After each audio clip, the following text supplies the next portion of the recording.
Bismillahirrahmanirrahim. Assalamualaikum warahmatullahi wabarakatuh. Waalaikumsalam warahmatullahi wabarakatuh.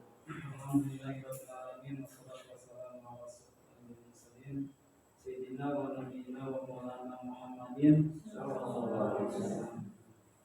Yang saya hormati para dewan guru semuanya yang hadir pada hari ini. Alhamdulillah, pertama-tama marilah kita panjatkan puja senantiasa kepada Allah Subhanahu wa taala.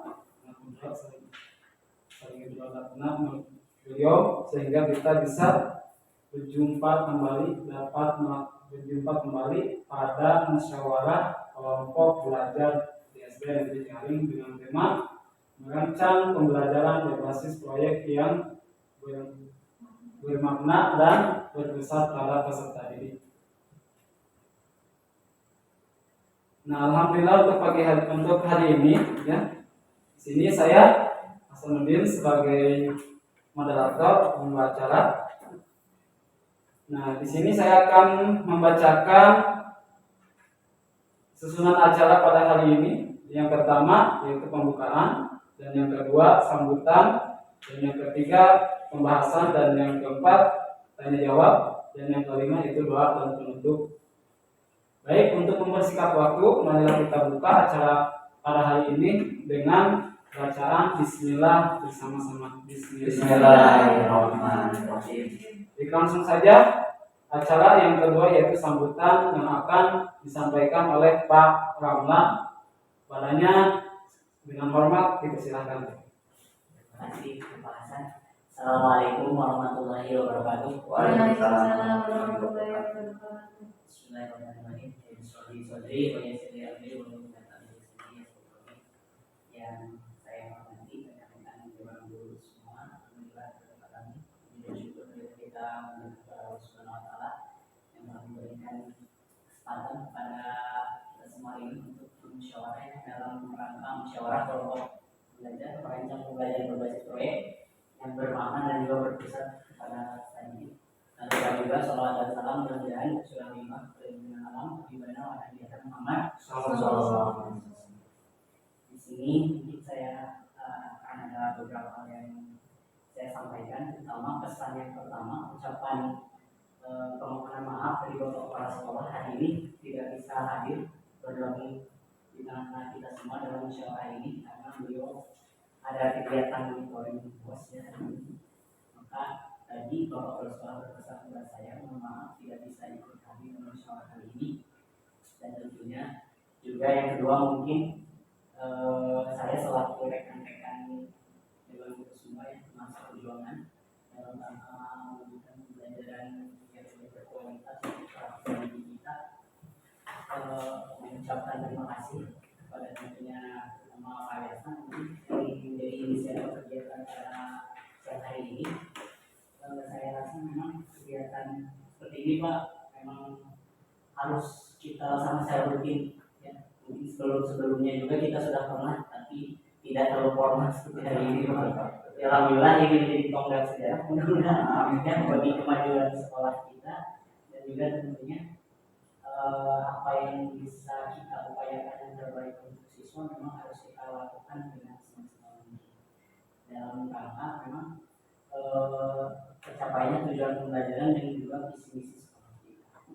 Saya harapkan bagi semua, bukan untuk rekan-rekan, bagi saya sendiri juga mudah-mudahan kegiatan pembelajaran seperti ini atau kegiatan musyawarah seperti ini memang bisa berjalan sampai konsisten pada hari ini saja. Dan juga tentunya yang terakhir kita berdoa bersama-sama mudah-mudahan acara kita pada kesempatan siang hari ini dilancarkan oleh Allah Subhanahu wa taala. Amin. Kita banyak yang bisa saya sampaikan. Kurang lebih mohon maaf. Wassalamualaikum warahmatullahi wabarakatuh. Waalaikumsalam warahmatullahi wabarakatuh. Alhamdulillah, sambutan sudah disampaikan oleh Pak Ramlan. Jadi untuk kedepannya mudah-mudahan kita semuanya bisa melaksanakan kegiatan berbalik dengan sampai terus. Baik, untuk melanjutkan acara selanjutnya yaitu pembahasan yang akan dibawakan oleh Pak Yasta dengan segala hormat pada Siap, terima kasih. Izinkan saya untuk berdiri Bapak dan Ibu. Silakan Pak. Baik, Assalamualaikum warahmatullahi wabarakatuh. Waalaikumsalam. Selamat siang Bapak dan Ibu semua. Selamat siang Pak. Salam sejahtera dan salam bahagia untuk kita semuanya. Alhamdulillah pada kesempatan kali ini sebenarnya saya malu ya harus berdiri di depan rekan-rekan semua karena saya di sini merasa belum berkompetensi gitu ya untuk menjadi seorang narasumber. Namun tidak menutup kemungkinan untuk saya dapat melaksanakan musyawarah ini ya, untuk musyawarah kelompok belajar ini, karena selain tadi yang disampaikan oleh Pak Rahman bahwa musyawarah ini menjadi tonggak sejarah awal gitu ya, dan semoga meskipun saya awam tapi saya berani memulai, semoga rekan-rekan yang lain juga nanti bisa melanjutkan apa yang telah saya mulai kali ini. Baik, rekan-rekan semua, kita santai saja ya, jangan terlalu formal, agak gimana gitu ya. Rekan-rekan semua, sebelum kita lanjutkan, bagaimana kalau kita ice breaking dulu sebentar, ya, supaya tegangnya agak sedikit hilangnya. Oke, baik, silakan untuk saling berhadapan-hadapan dengan rekannya masing-masing. Kita berhadapan-hadapan, mau berdiri silakan, mau duduk silakan. Ini namanya permainan sikat dan sikut ya. Oke. Nanti sikat, sikut dan sekat. Ada 3 kata di sana ya. Ada sikat, ada sikut, ada sekat. Kalau sikat, nanti kan tangan Bapak dan Ibu seperti ini ya. Kalau sikat, silahkan ambil tangan temannya yang di depan begitu. Sikat. Kalau yang mau diambil, segera langsung menghindar. Tapi kalau duluan mengambil, berarti yang duluan menang. Kalau saya sebutkan sikut, nanti pegangnya ke sini. Masing-masing. Ya, masing-masing, jangan sikut orang lain. Kalau saya bilang sekat, tangannya seperti ini. Sekat. Oke, siap ya? Oke, siap ya. Siap, tangannya di sini semua. Siap. Sikut. Sikut. Sikut. Sekat. Sikat. Sip. Oke, baik. Itu yang pertama. Sekarang yang kedua. Oke, yang kedua. Ini yang kedua namanya tepuk waktu. Kalau pagi tepuknya pagi, pagi, pagi. Kalau siang tepuknya 2. Siang. Kalau sore tepuknya 3. Sore. Kalau malam tepuknya setengah. Malam. Oke, siap ya? Oke. Pagi, siang, malam. Ya, oke. Seperti itu. Oke, terima kasih tepuk tangan untuk kita semua. Oke, silakan. Nah, ini nanti bisa diterapkan juga oleh Bapak dan Ibu di kelas masing-masing ya. Baik, tanpa panjang lebar lagi, sekarang kita mulai ke pembahasan materi ya. Dimana sekarang sudah agak sedikit segar dengan sedikit ice breaking barusan. Cair Pak. Oke, cairan ya, baik. Alhamdulillah, luar biasa sekali. Oke, sekarang kita ada di pertemuan musyawarah kelompok belajar SDC Aling, dan kebetulan ini adalah musyawarah yang dilaksanakan secara formal begitu Pak Rahman ya, karena sebelumnya kita juga sudah melaksanakan, namun tidak dalam kondisi normal formal seperti ini ya, hanya obrolan biasa. Nah, mungkin sekarang ada peningkatan di pembenahan administrasinya seperti itu. Baik, yang pertama yaitu sebenarnya hari ini itu kita akan apa sih? Ya, hari ini kita akan bermusyawarah ya dalam merancang program pembelajaran yang berbasis proyek yang bermakna dan berpusat pada peserta didik dengan judul tanggap dan cakap. Nah, tanggap dan cakap. Kira-kira menurut Bapak dan Ibu semua, tanggap dan cakap ini cocoknya disematkan untuk kegiatan apa gitu? Kira-kira Ibu? Soal yang ini Pak, yang darurat yang harus segera ditanggapi, harus Oke. mendapat respon. Luar biasa sekali Bapak. Betul ya. Mungkin dari Bapak dan Ibu yang lain silakan. Betul sekali apa yang disampaikan oleh Pak Remban ya. Tanggap dan cakap ini saya kaitkan dengan sebuah kondisi darurat yang biasanya terjadi di lingkungan sekitar kita. Kedaruratan itu bisa terjadi di mana saja ya, tidak mengenal batas waktu, batas usia atau batas ruang lingkup gitu ya. Dan kedaruratan ini menjadi latar belakang saya nanti dalam menyusun program yang akan disampaikan. Nah, di sini latar belakang ini sudah saya sampaikan. Nah, di sini. Jadi keadaan darurat dapat terjadi tanpa mengenal dimensi ruang, waktu, dan dapat menyentuh lintas generasi. Jadi dapat terjadi di mana saja di keadaan darurat. Termasuk juga di dalamnya lingkungan sekolah pada saat pembelajaran PJOK, kedaruratan seperti cedera ringan saat kegiatan olahraga acap kali terjadi dan memerlukan penanganan pertama yang baik dan benar. Tapi tidak hanya di dalam kegiatan olahraga ya Bapak Ibu ya. Kita juga sering mendapati bahwa anak-anak di lingkungan sekolah kalau misalkan sedang istirahat, Pak luka Pak, Pak jatuh Pak, atau mimisan Pak, itu juga merupakan sebuah keadaan darurat yang mesti kita tanggapi secara serius gitu ya. Nah, dilanjutkan bahwa di penanganan pertamanya itu harus baik dan benar ya. Namun karena kurangnya pemahaman, penanganan pun hanya dilakukan seadanya saja, bahkan juga masih banyak dicampur adukan dengan mitos yang berkembang di lingkungan masyarakat sekitar. Seperti apa mitos contohnya? Ya contohnya, kalau zaman dulu orang tua kita sering bilang ya, lamun recet, rabet atau dadas, lengan mana hadir kendak, karena alak-alakan bentur susah tadinya. Itu mungkin untuk zaman dulu masih relevan ya Pak ya. Tapi untuk zaman sekarang mungkin kita tidak tahu ya, karena semakin berkembangnya ilmu pengetahuan. Siapa tahu orang yang memberikan jampi gitu ya dari air liurnya, itu siapa tahu air liurnya mengandung gimana atau bakteri atau penyakit. Nah itu kalau misalkan diterapkan, itu juga bisa jadi sebuah miskonsepsi yang nantinya mungkin akan berbalik kepada pihak sekolah jika itu terus dipelihara dan dibudayakan seperti itu. Dan selain itu, masifnya peserta didik yang lantang menyuarakan tentang perlunya melanjutkan keaktifan UKS. Nah, ini juga yang menjadi sorotan Pak. Jadi ada beberapa peserta didik yang menyarankan bahwa Pak, kenapa UKS di sekolah kita nggak berjalan lagi seperti dulu Pak? Seperti itu kira-kira. Nah itu jadi tantangan bagi saya dan juga latar belakang saya untuk mengadakan program ini Pak.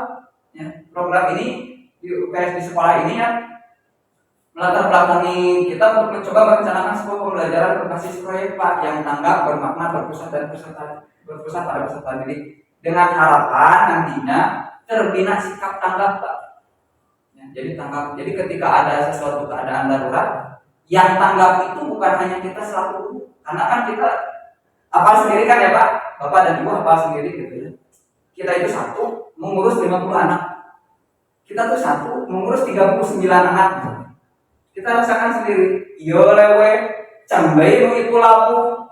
Bagaimana visinya kita Pak? Itu kita dapat kita rasakan sendiri. Nah, dari program ini kita harapkan bahwa peserta didik nanti akan tanggap terhadap hal-hal seperti itu. Jadi tidak hanya guru nanti yang melakukan tindakan. Jadi ada juga peserta didik lain yang memiliki pemahaman luas dan juga bisa melakukan sikap tanggap.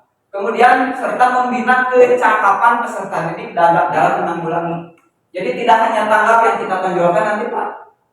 Tanggap kumpul aja percuma jangan naon ada terbuka kecakapannya. Kayak tanggap misalkan udah raket tanggap, tapi kecakap si raket teh kalau diasupan letapan mereka dari kalau cager gitu dari alat baru gitu. Seperti itu. Itu kira-kira yang melatar belakangi pembuatan program atau perencanaan program yang saya sampaikan. Kemudian tujuan program ini yaitu ada dua di sini ya Pak. Yang pertama menumbuhkan sikap tanggap peserta didik pada situasi kedaruratan penanganan cedera ringan. Dan yang kedua yaitu membina kecakapan peserta didik dalam melakukan penanganan pertama cedera pada cedera ringan. Jadi fokus kita hari ini yaitu membuat program. Ini bisa diibaratkan seperti P5 Pak sebenarnya. Proyek seperti itu, seperti P5. Cuman saya bedanya di kali ini menempatkannya di dalam pembelajaran besar. Kenapa saya libatkan Bapak dan Ibu semua di sini? Karena nanti yang menjadi sasaran saya adalah seluruh kelas atau seluruh elemen warga masyarakat yang ada di sekolah.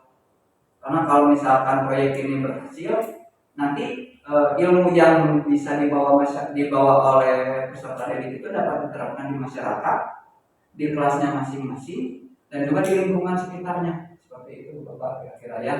Dan Kenapa saya mengambil temanya pembelajaran berbasis proyek? Karena tentu saja Pak, untuk pembelajaran di kurikulum Merdeka ini, pembelajaran itu harus benar-benar dirasakan manfaatnya oleh anak. Dan bagaimana cara kita untuk mendapatkan hal itu?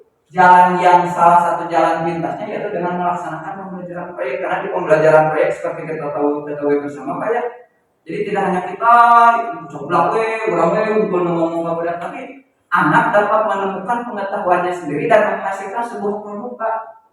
Ya, jadi kurang dengan kurang dibuat budak kan itu sudah tidak zaman lagi dengan pembelajaran dan kurikulum sekarang gitu ya. Tapi dengan pembelajaran proyek mereka akan menemukan sendiri materinya. Dan kita selaku guru itu bukan berarti kita dengan menjalankan proyek kita selaku guru kehilangan tugas kita dan kehilangan tanggung jawab kita kepada anak. Tidak seperti itu Pak.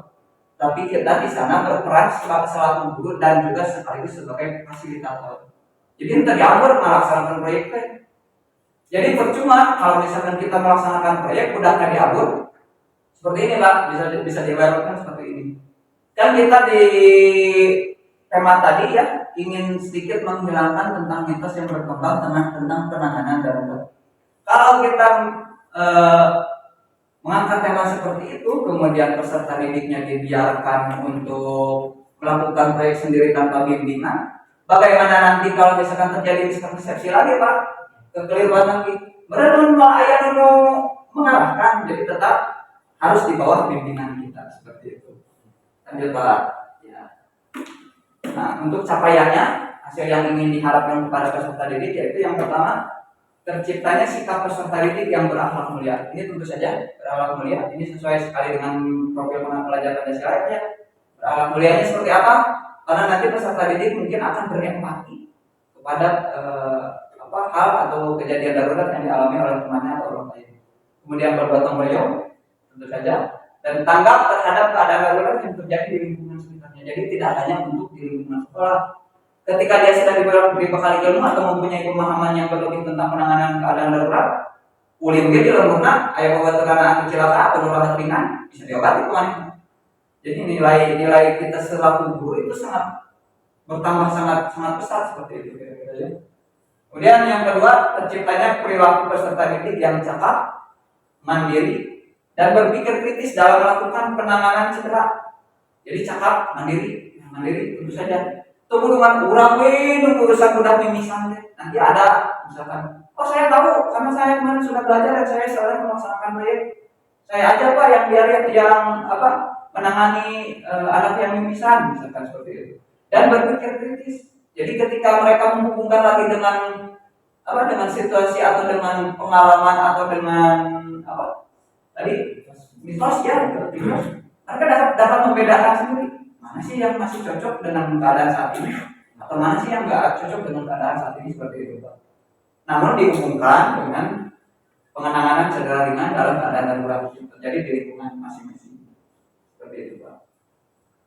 Kemudian di slide berikutnya yaitu struktur program dan mitra komunitas belajar. Nah, di sini saya ingin jelaskan bahwa kenapa saya libatkan Bapak dan Ibu semua, karena program ini mungkin akan berjalan di tempat kalau misalkan tanpa dukungan dan bantuan dari Bapak Ibu semua selaku kelompok belajar di SD Negeri Ciawi.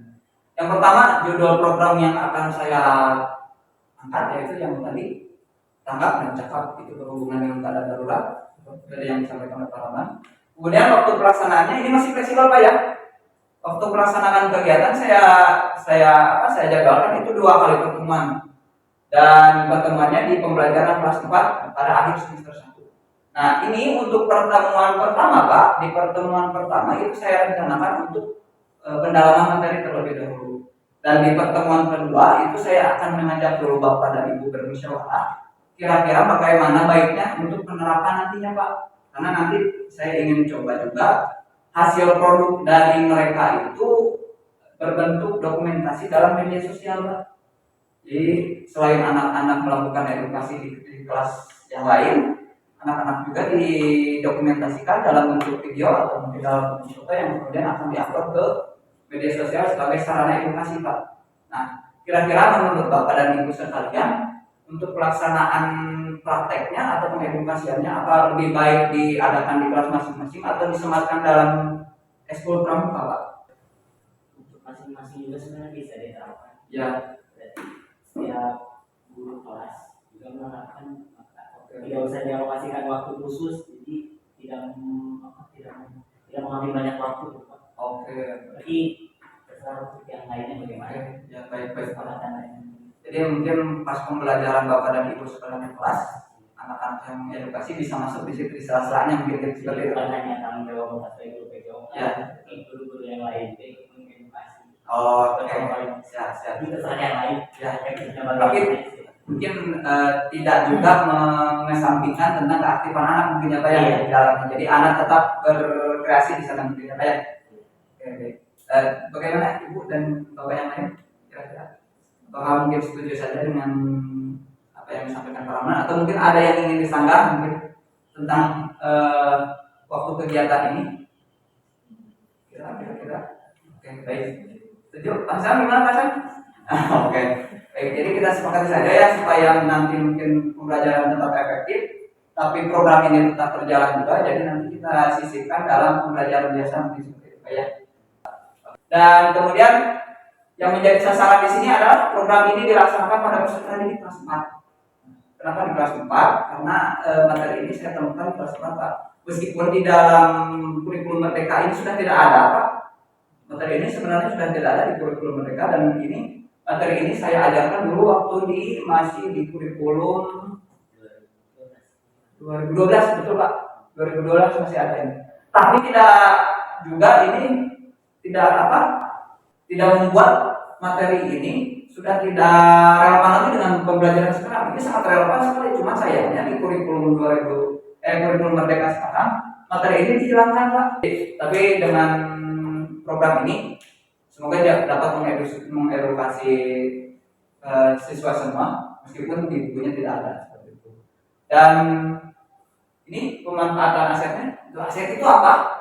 Jadi aset itu adalah hal yang positif atau bahkan negatif yang dapat mempengaruhi pembelajaran di sekitar lingkungan sekolah. Contohnya kita di sini lingkungannya kan lingkungan agamis ya.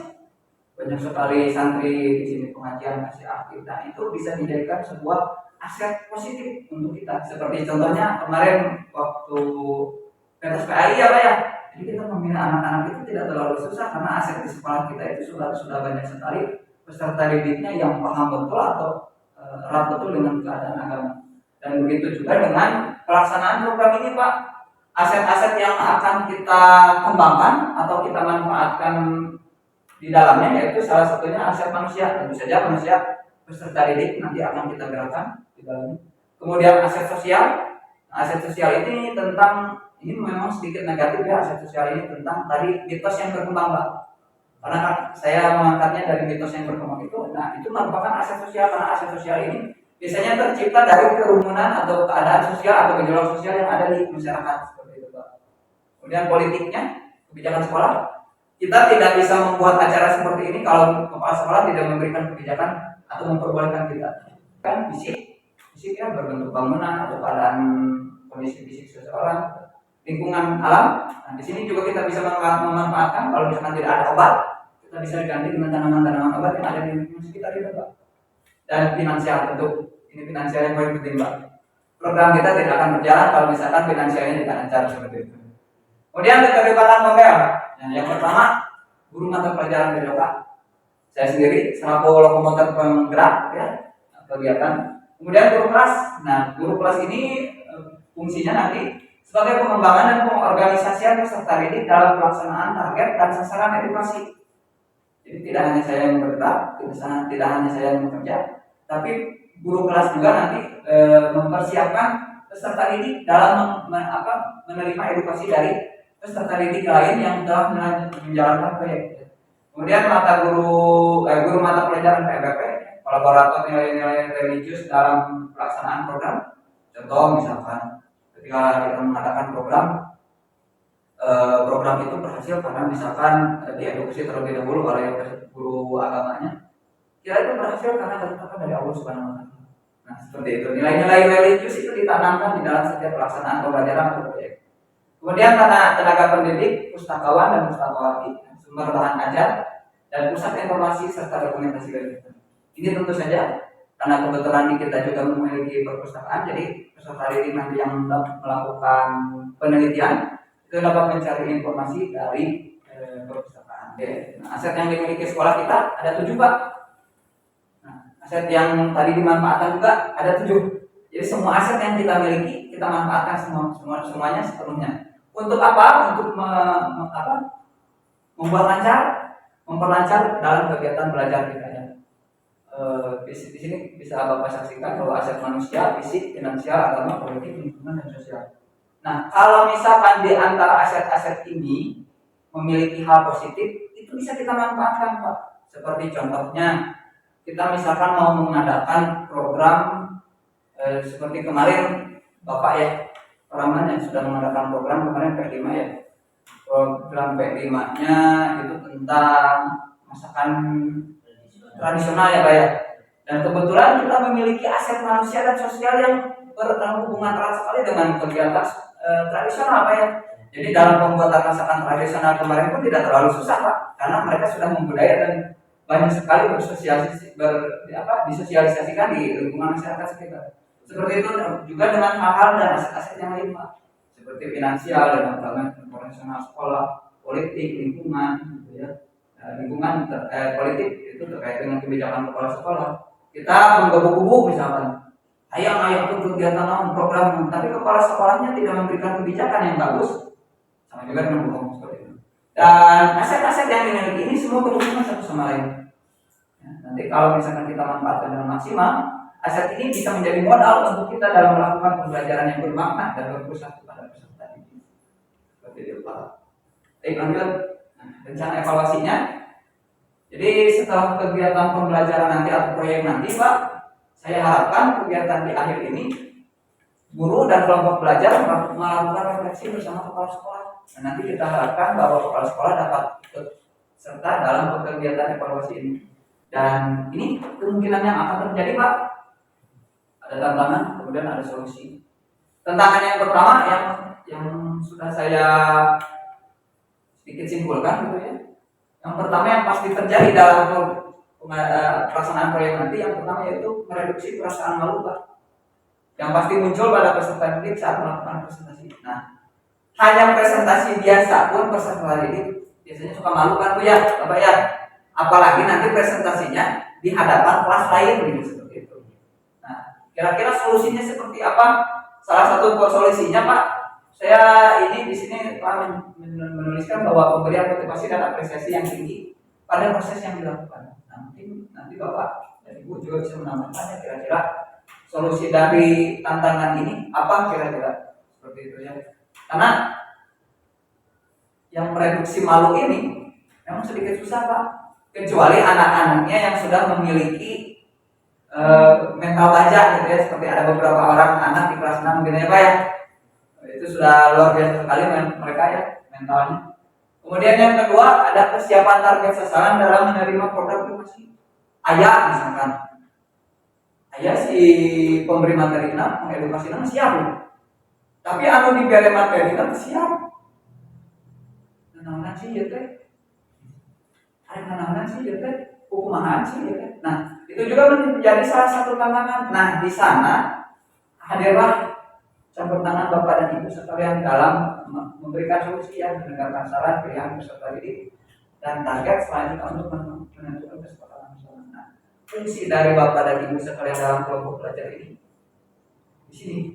Ya, nanti selain saya yang bekerja, Bapak dan Ibu juga nanti ikut berpartisipasi di dalamnya, meyakinkan peserta didik bahwa program yang akan kita jalankan ini bermanfaat untuk kita semua, tidak hanya untuk anak-anak kelas 4 yang melaksanakan proyek saja seperti itu.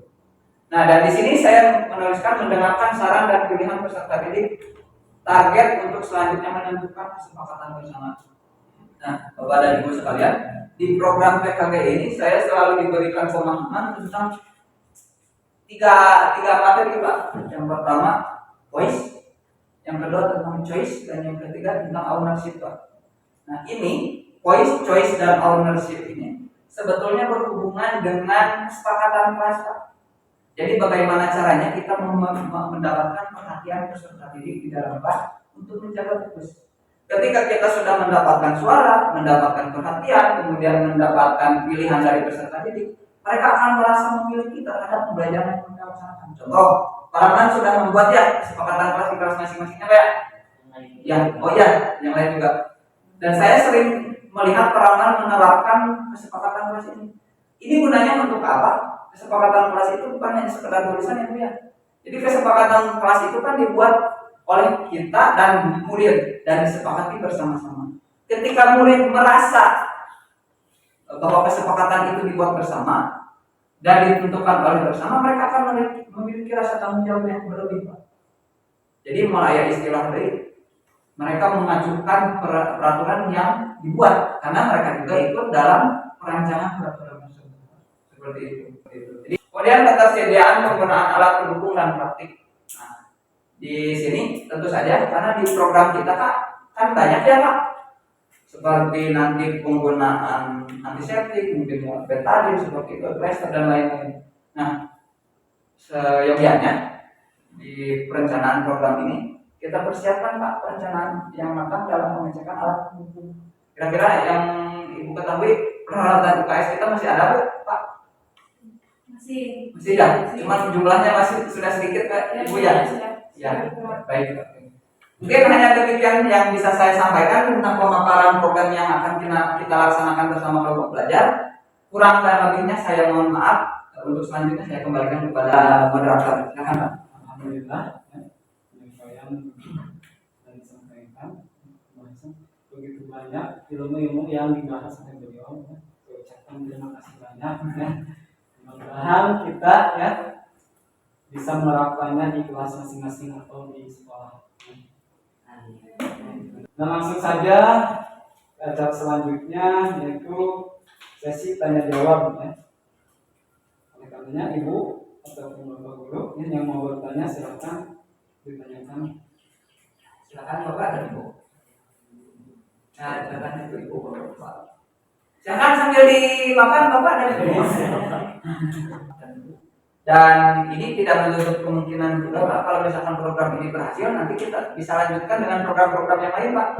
Karena kalau sekarang kan lokomotornya itu di mata pelajaran PJOK, siapa tahu nanti di mata pelajaran PAUP atau di guru kelas, mungkin di pelajaran tertentu mungkin nanti kita bisa laksanakan secara bersama-sama kembali seperti itu. Mungkin juga kalau misalkan ada yang ingin menyampaikan saran atau kritiknya terhadap pembelajaran yang saya laksanakan sebelum-sebelumnya ke depan sebagai bahan evaluasi saya dalam melaksanakan pembelajaran LPJOK seperti itu. Mungkin ini Pak, Ya, enggak bisa teknis singkatnya bisa dijelaskan kembali. Kan tadi kita tanya di kelas 4 ya Pak. Ya. Berarti ketika nanti sudah Bapak terapkan kelas 4 diharapkan dan di kelas 4 itu mengulangi kelas-kelas yang lain atau seperti Iya, betul Pak, seperti itu. Jadi dan di kelas 4 itu dibuat beberapa kelompok Pak. ya. Dibuat beberapa kelompok misalkan minimal 6 Pak. Jadi tiap kelompok itu masuk ke tiap kelas Pak. Oh iya. Ya, nanti di tiap kelas itu nanti si kelompok tersebut melakukan presentasi dan sekaligus dilakukan rekaman video Pak. Jadi ketika anak-anak menerangkan kepada anak-anak yang lain di video Pak sebagai bukti atau hasil produk mereka. Jadi misalkan kelompoknya di kelas 4 itu kan ada Arja Karen ya. Misalkan kelompoknya Arja Karen ke bagian kelas 1. Jadi kelompok mereka masuk ke kelas 1. Dipandu juga dengan Bapak Ibu kelasnya, Bapak Ibu wali kelasnya ya.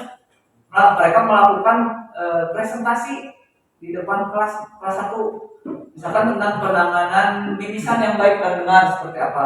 Jadi mereka memperagakan, bisa mungkin peraganya dari siswa kelas 1-nya langsung atau mungkin peraganya khusus dari kelompok mereka misalnya itu. Tapi di sana juga disediakan alat-alat yang pendukung Pak. Seperti contoh kan mimisan itu kan keluar darah dari hidungnya. Mungkin sebelum masuk ke kelas mereka ada yang hidungnya dikasih betadine terlebih dahulu supaya terlihat lebih nyata seperti itu Pak. Kemudian penanganannya seperti apa? Jadi nanti di tiap kelompok itu ada salah satu yang menjadi narator, ada yang menjadi misalkan suster, ada yang menjadi misalkan dokter seperti itu Pak. Jadi seolah kita sedang bermain peran nanti dalam pembelajaran yang nyata gitu Pak seperti itu. Mungkin seperti itu Pak. Terima kasih Pak. Oke, sama-sama Sudah Bapak. semakin tercerahkan. Ya, sama-sama Pak. Alhamdulillah, sesi tanya jawab sudah selesai kita laksanakan. Alhamdulillah, acara dengan cara sudah kita tuntaskan. Namun ada acara satu lagi belum kita tuntaskan, yaitu pembacaan doa yang akan dibacakan oleh Pak Rahman. Padanya kami persilakan. Alhamdulillah ini sudah tuntas yang menjadi agenda acara pada kesempatan hari ini. Namun sebelumnya marilah kita tutup acara ini dengan berdoa bersama-sama. Mudah-mudahan apa yang ingin kita laksanakan juga kita canangkan, kita programkan bisa kita laksanakan dengan baik dan mendapat keridhaan dari Allah Subhanahu Wa Taala, dan tentunya kita juga sebagai pelaksana mudah-mudahan selalu diberikan kekuatan dan juga kesehatan untuk melaksanakan program yang ingin kita laksanakan. A'udzubillahi minasyaitonirrajim. Bismillahirrahmanirrahim. Allahumma shalli ala sayyidina wa habibina wa syafiina wa maulana Muhammad wa sallim radhiyallahu tabaraka wa ta'ala. Bismillahirrahmanirrahim. Bismillahirrahmanirrahim. Hamdan rabbina wa bihamdihi mazida. Ya rabbana lakal hamdu kama yanbaghi li wajhika al-karim wa azimi sultanik. Allahumma shalli ala sayyidina Muhammad wa sayyidina Muhammad. Salatan min nabiyyika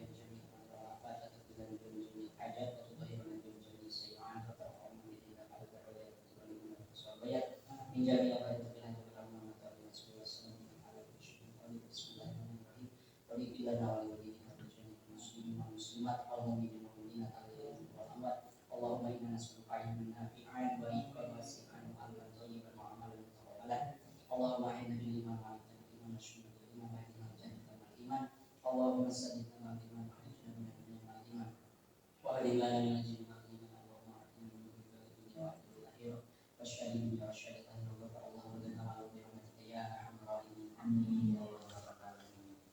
Assalamualaikum warahmatullahi wabarakatuh. Waalaikumsalam. Alhamdulillah, acara yang benar pun sudah kita laksanakan. Mari kita tutup acara hari ini dengan bacaan Alhamdulillah. Silakan Bapak Ibu di